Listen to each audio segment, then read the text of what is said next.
북한의 6차 핵실험에 대한 대응 차원에서 미국은 김정은 일가를 정조준하는 내용의 대북 제재 결의안을 준비하고 있습니다. 어떤 내용들이 들어있는지 저희가 준비한 자료를 보면서 이야기를 좀 짚어보도록 하겠습니다.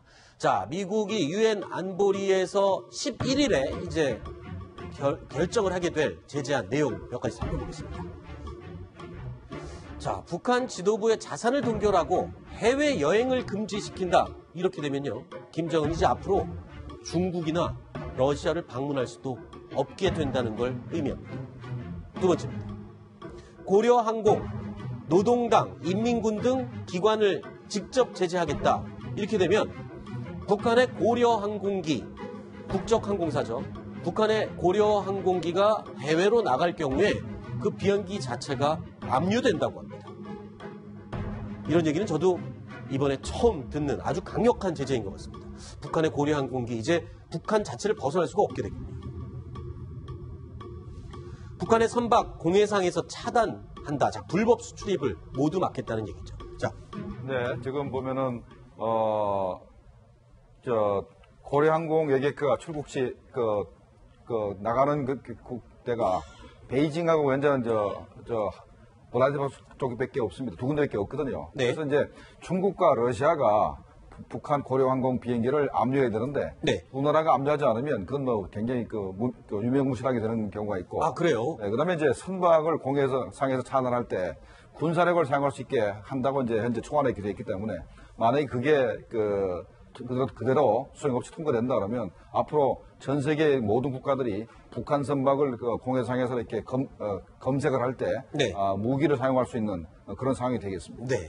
자, 네, 한마디로 말해서 김정은을 전범으로 취급할 거고. 전범으로? 네. 네. 김정은이 국가 지도자로서 어떤 얼굴을 내밀고 활동할 수 없게 만들겠다는 거고요. 그다음에 저런 항공기, 선박들이 움직이지 못하게 만들면 국가로서 기능을 할 수 있겠습니까? 아무것도 못하겠죠. 국가 간판을 내리겠다는 아주 네. 초강력 제재입니다. 물론 현재는 미국의 독자적인 제재 초안이기 때문에 저게 네. 그대로 통과된다는 법은 없지만 잘 들어보면 알 수 있습니다. 트럼프 대통령이 당장은 군사행동을 하지 않겠다고 했지만 군사행동에 버금가는 네. 더 강력한 대북 제재안을 국제사회가 동시에 밀어붙여서 김정은의 목을 죄겠다. 네. 이게 이번 초강경 제재안의 핵심입니다. 네. 자, 예. 만약에 저게 그대로 통과되면은 북한은 정말로 숨쉬기 힘들 것입니다. 왜 그러냐면 이 국적기가 중국으로 나가고 또 뭐 하바롭스크로 나가고 그렇게 하면은 몰래 북한이 거기서 번 돈을 갖다가 자기네 국적기를 싣고 들어올 수도 있기 때문에,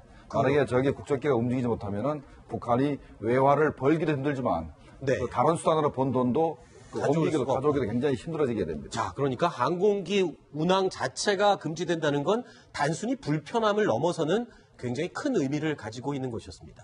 자, 그리고 김정은 일가의 경제적인 돈줄 이 자체를 막겠다는 건데, 은닉된 비자금 규모가 어마어마하다고요. 지금 어느 정도로 나왔습니까? 여기 저희가 지금 표시를 이렇게 하는데 50억 달러까지 최대 나오고 있는데요. 네, 아마 김정일이 이제 사망할 때 네. 김정은에게 상속한 재산만 저렇게 50억 달러 정도로 추산이 되는데, 5조 6천억 원이네요. 우리 그렇죠. 돈으로. 5조 6천 원. 5조 6천억이라는 돈은 어마어마한 돈이죠. 네. 북한에게는 어마어마한 돈입니다. 우리에게는 크지 않다고 할 수 있지만, 근데 북한은 저 돈을 지금 중국이나 러시아 또 오스트리아, 싱가폴 이런 10여 개의 나라의 수백 개의 차명 계좌에 분산을 시켜놓았습니다. 네. 그러니까 2006년 마카오 당국이 방코 델타 아시아은행의 자금 동결 이후에 김정은이 뼈를 깎는 아픔을 느꼈다. 그래가지고 저것을 다 지금 은닉을 해가지고 차명 계좌로 돼 있으니까 저게 무슨 김정은이나 뭐 김여정이나 뭐 이런 사람 이름으로 돼 있지 않다는 것이죠. 거기다 네. 또 북한도 나름대로 그 돈 숨기는 재주가 있어가지고 뭐 페이퍼 컴퍼니라든지 네. 심지어는 뭐 독일의 어떤 회사의 무슨 주식이라든지 이렇게 사방에 숨겨놨기 때문에 아하. 미국이나 유엔이 제재를 해서 과연 저 자금을 동결시키거나 북한으로 환수되는 것을 막을 수 있는지 여기에는 좀 의문이 듭니다만은 어쨌든 북한 정권은 저런 인민의 피로 만들어진 외화로 통치가 되어 왔기 때문에 네. 이번에 보다 예리하게 추적하고 통제하고 제재한다면은 상당히 효과는 거둘 수 있을 것입니다. 그렇군요. 자, 미국이 준비하고 있다는 11일 날 결정되는 북한을 향한 경제 제재안 또 나머지 내용도 살펴보겠습니다. 자, 북한 원유 금수. 자, 이렇게 되면 북한 주민들이 굉장히 살 수가 없게 됩니다. 지금 최근 엊그저께였나요? 평양의 기름값, 석유값이 어마어마하게 폭등하고 있다라는 기사도 들리고 있는데 다음 내용 또 보겠습니다. 북한산 섬유 수출 금지. 어제 저희 뉴스탑10 팀에서 김정은의 3대 돈줄을 설명을 해드렸습니다. 그 중에 하나가 의류 수출이었습니다. 석탄이 막히자 이제 의류 수출로 외화벌이를 열심히 하고 있다라고 했었는데 이 자체마저도 틀어막히게 되는 겁니다. 하나 더 볼까요? 해외 북한 노동자 고용을 금지하고 임금 송금하는 것 자체를 금지한다. 북한 김정은의 돈줄 3가지 중 첫 번째가 해외 파견 노동자들의 임금이었습니다. 이 자체가 지금 막힌다라고 하면 그야말로 북한 김정은의 운용 자금 자체가 차단되는 것이겠군요. 그렇죠. 특히 이제 저기서 가장 정말 생명줄이라면 원유입니다. 네. 2003년에 이제 중국이 그 북핵 위기가 왔을 때 3일간 이 송유관을 잠근 적이 있는데 그때 아주 북한이 그냥 죽는 신용을 했고, 근데 이제 저것을 장기적으로 잠글 수 없는 것은 중국에서 이제 평안북도 피현군 100마리로 그 송유관이 들어가는데 이게 보통 한 75도 이상이 죽처럼 돼서 끓는, 그야말로 끓기 직전에 뜨거운 것이 들어가는데 그것을 장기간 동결시키면 이게 그 양초를 만드는 파라핀 성분이 거기에 많이 포함되어 있어서 그게 동결이 돼버립니다. 따라서 정말 중국이 북한을 제재하고 핵무기를 내려놓도록 하기 위해서는 그 파라핀에 의해서 송유관이 그냥 굳어져 버리더라도 잠그면 모르겠으나 중국 역시 자기 이해관계에 따라서 하기 때문에 완전히 잠그기는 어렵다는 것이죠. 그런데요, 우리 사드 배치에 대해서는 정말 상스러운 말까지 동원해서 우리를 비판한 중국이 이번에 미국이 준비하고 있는 북한 제재 결의안에 대해서는 또 추가 도발을 막기 위해서 조치를 취해야 한다라고 입장을 밝혔어요. 그러면서 중국은 유엔 안보리의 조치에 동의할 것이다. 지난번 결의안 때는 미국에 등 떠밀려서 마지못해 동의하는 모습을 보였는데 이번에 조금 더 적극적인 모습을 보이는 것 같습니다. 맞습니까? 네, 시진핑 국가주석과 트럼프 대통령이 통화한 다음에 네. 내놓은 왕이 외교부장의 얘기이기 때문에 어느 정도 정상 간의 교감이 좀 있었다는 것을 짐작케 하는 대목이고요. 그동안 수없이 많은 대북 제재 결의안이 유엔 안보리에서 통과됐는데 그 단단한 이빨이 없어서 네. 북한을 확실하게 물어뜯지 못하고 있다. 북한이 아파하지 않는다. 그런 이야기들이 많이 나왔잖아요. 그 부분에 있어서 가장 핵심은 역시 북한의 생명줄로 여겨지는 송유관 차단이 될 텐데 과거에도 중국이 한 닷새 정도 잠깐 끊었었죠. 깜짝 놀라게 끊은 네. 적이 있습니다. 자, 이번에 만약에 열흘이 되고 2주일이 된다. 그러면 북한이 확실한 메시지를 받게 될 거고요. 중국 역시 막 나가는, 그 다음에 고삐 풀린 망한지처럼 이렇게 도발을 감행하는 김정은에 대해서 강력한 경고의 메시지를 원유관 일시 차단으로 네. 내야질 가능성이 있습니다. 기정구 실장님은 어떻게 보십니까? 중국이 지금 진심으로 지금 제재에 동참을 하는 걸로 보시나요? 중국이 제재를 하는 척 하면서 네. 자꾸 이제 다른 쪽으로 북한을 도울 수 있는 방법을 연구를 했거든요. 네. 만약에 지하전 수입을 좀 줄이면은 뭐 섬유 이쪽으로 하든가 아니면 수산물로 좀 하든가 네. 아니면 원강석이 아니면 철 제품으로 하든가 이렇게 좀 빼줘서 항상 손해를 만회를 그렇게 시켜줬군요. 시켰는데 만약에 요번에 네. 미국 정부가 현재 회람시키고 있는 유엔 안보리 제재 결의안이 그대로만 통과된다면은 네. 아마 이게 끝장 제재안이 되지 않겠나 생각할 정도로 북한이 현재 수출을 한 30억 불 하는데 만약에 저대로 통과된다 그러면 북한이 수출할 수 있는 게 한 10억 불 이하로 줄어들 겁니다. 3분의 1로 주는군요. 네, 그러면 북한이 아마 체제가 전속하기 힘들어지겠죠. 알겠습니다. 자, 다음 이야기가 또 준비되어 있습니다. 김정봉 실장님 그리고 안찬일 소장님 이야기는 요번 순서까지 듣도록 하겠습니다. 오늘 말씀 고맙습니다.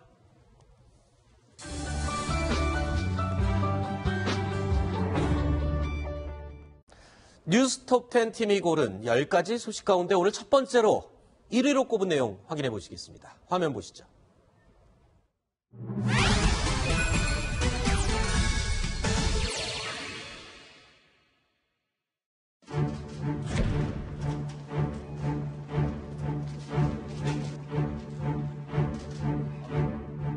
정권 창건일 9월 9일입니다. 추가 도발할 가능성도 있어 보입니다. 민주의 복음을 위한 영예로 가시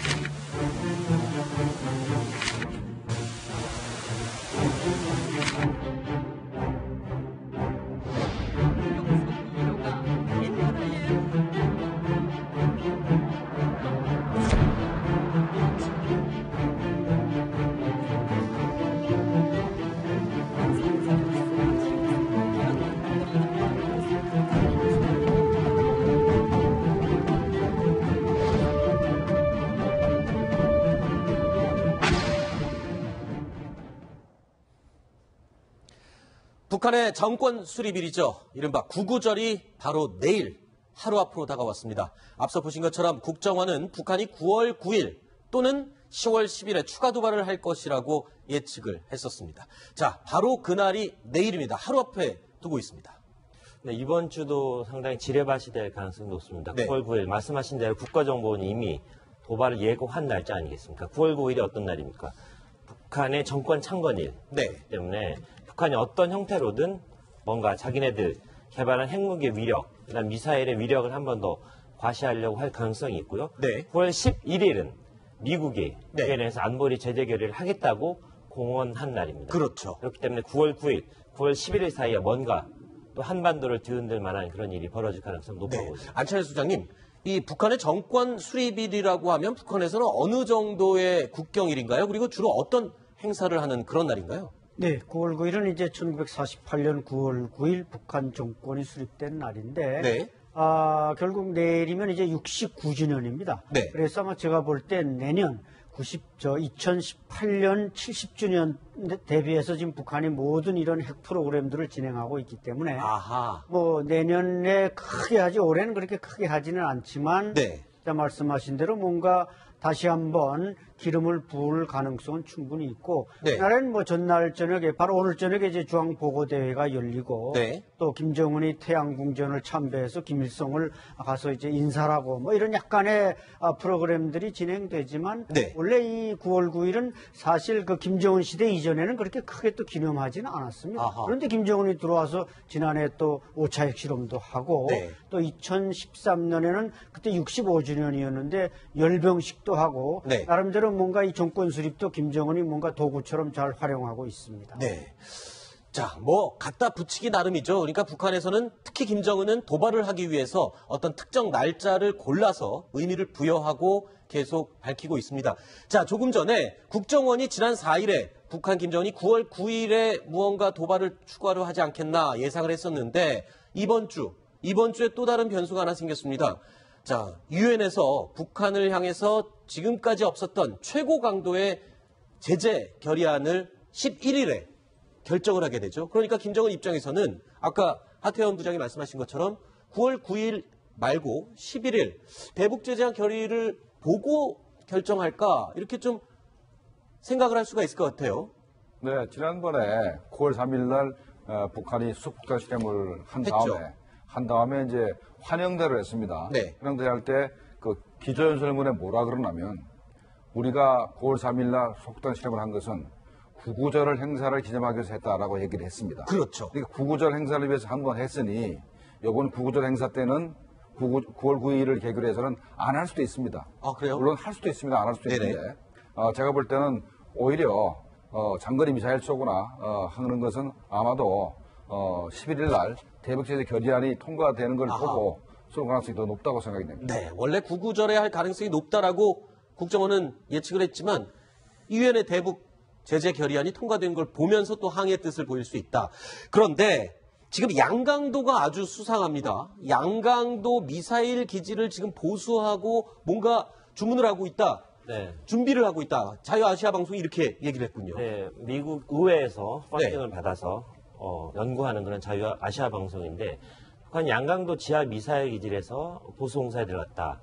백두산 1호라고 했습니다. 최근에 북한의 미사일 발사 동향을 보면 뭐 장소 공간을 가리지 않습니다. 그렇죠. 수단, 동창리, 기대령 이런 데서도 하고요. 얼마 전에는 평양 순환공항에서 그냥 쏘아 올렸잖아요. 자, 이번에는 백두산 근처입니다. 아하. 백두산 근처에서 발사를 준비하고 있는데 굉장히 수상한 움직임들이 계속 포착이 되고 있고요. 미사일을 발사하기 위한 그런 어떤 자재들이 정신없이 분주히 왔다 갔다 하는 그런 모습들이 포착되고 있는데 네. 백두산 1호를 개량한 화성 14호급을 준비하고 있다는 얘기가 나오고 있습니다. 네. 화성 14호는 대륙간 탄도미사일, 거리가 가장 긴 그렇죠. 미국 본토까지 타격할 수 있는 그런 무시무시한 위력을 가진 미사일인데 화성 14호 과연 발사될지 귀추가 네. 주목되는 것 같습니다. 자, 그러니까 양강도 지하 미사일 발사 시설을 보수하고 뭔가 준비를 열심히 하고 있는 것은 분명한데 이 과거에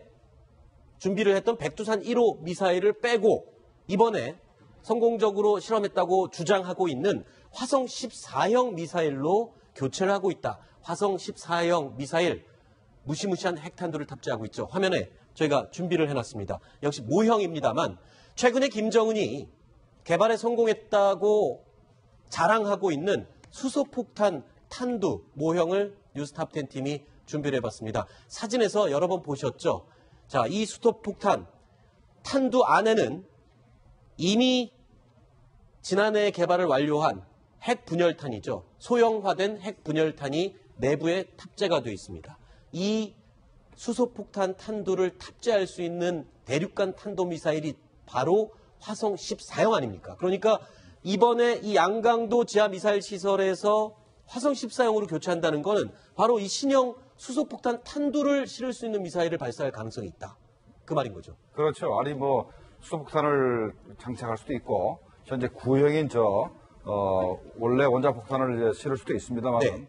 현재 백두산 일어나는 것은 북한이 철산군 동창리에서 위성 발사라고 이제 핑계를 대면서 계속 시험을 해왔지 않습니까? 네. 그 백두산 1호가 그 광명성호가 그 위성 발사용이 아니고 핵무기를 실어서 미국을 공격하라고 만들었던 미사일이라는 것이 바로 이게 이제 입증이 되는 것이고, 네. 저거는 어떻게 만들었냐면은 노동미사일 엔진을 4개를 일단 로켓을 하고 2단도 노동미사일, 그다음에 3단은 이제 뭐 북한이 만든 다른 해서 3단 로켓이었는데 저게 사실 현재 그 백두산 엔진을 쓰는 화성 14형보다 많이 못합니다. 아, 그래요? 근데 부피도 너무 크고 길이도 너무 길어요. 네. 길이가 한 30m 되기 때문에 저걸 아마 화성 14형으로 다시 바꾸는 것 같은데 저건 뭐 상당한 변화라 생각합니다.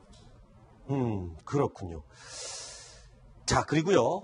어제자 노동신문에 보면 눈에 띄는 사진들이 몇 장이 실렸습니다. 자, 홍승무 부부장 그리고 리용섭 총국장 이 두 사람이 눈에 확 띄는데요.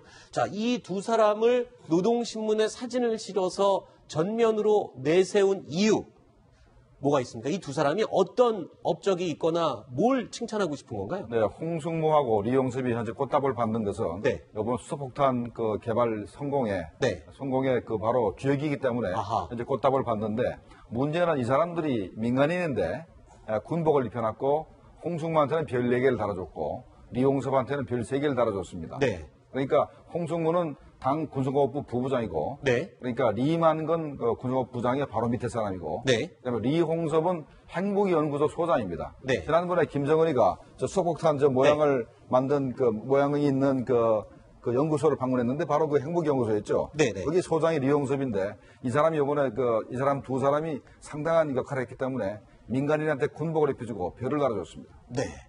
자, 홍승무와 리홍섭 노동신문에 사진까지 실어서 칭찬하고 꽃다발 받는 모습을 공개한 이 두 사람 바로 김정은이 자랑하고 있는 소형화된 수소폭탄 핵탄두를 개발하는데 공헌을 세웠던 그 두 사람입니다.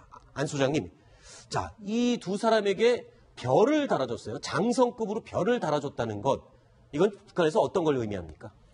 북한에서 별을 달아주고 인민군 군복을 입혔다. 네. 이게 이제, 그러니까 지지난해까지만 해도 저 분야의 사람들이 무슨 시커런 거 이상한 경찰복 같은 걸 만들어줬는데 그 사람들이 우리 이게 싫다. 이보다 더 좋은 걸 달라. 그래서 이제 최고의 대우를 받는 군복을 입혀줬는데 북한의 지금 대장이 우리가 한 8명인데 반해서 북한엔 대장이 한 12명 정도가 있습니다. 이번에 네.